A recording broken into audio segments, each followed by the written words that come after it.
de Dieu qui a été envoyé vers moi afin de vous aider à croire en Jésus-Christ ne se trouve pas à plus de 60 cm de l'endroit où je suis.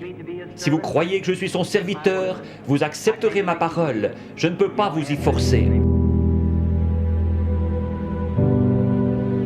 Dans ces temps, on a du mal à savoir qui instruit qui. Voilà pourquoi Dieu nous a envoyé un homme, un originaire du Kentucky. Je viens de ces côtés-là où on croit un frère des nôtres. Nous vivons dans un âge glorieux, un âge des astronautes. Je viens de ces côtés-là où nous sommes celles dans la venue. Puisqu'on croit des choses dures telles que dans la chair et la seconde venue. Christ est incarné littéralement dans cet homme de Kentucky. Il agit en lui spécialement, pas comme en n'importe qui. Cet homme a guéri les malades, ressuscité les morts au nom de Jésus. Et il a fait plus encore que tout ce que nos yeux ont déjà vu.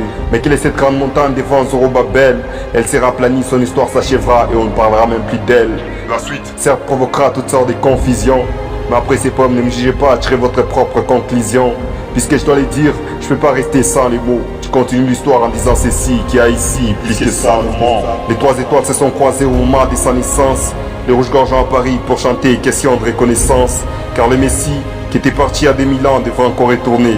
Mais cette fois-ci, pas à l'est mais plutôt à l'ouest et tout en étant couronné. Du coup il y a une union entre l'Orient et l'Occident. C'était la déflagration, t'aurais pensé que c'est produit un accident. Il y a eu une déflagration qui a retenti comme un tremblement de terre, qui a secoué presque toute la contrée. Je ne vois pas comment un homme pourrait survivre à ça. Mais dire seulement Branham a dit, pour certains c'est déjà énorme. Mais laissez-moi vous choquer que toute la divinité de Jésus s'est déversée dans un homme. Pas d'Antonius Bond, même pas dans Billy Graham. Mais aujourd'hui Dieu s'est engouffré dans la chair de William Branham. Pas pour faire de lui l'adorer, mais pour faire de lui un oint. Non, nous n'adorons pas Branham, ses propres dires sont nos témoins.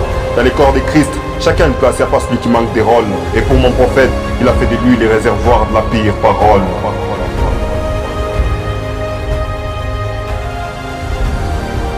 Mystère Album, de la part du poète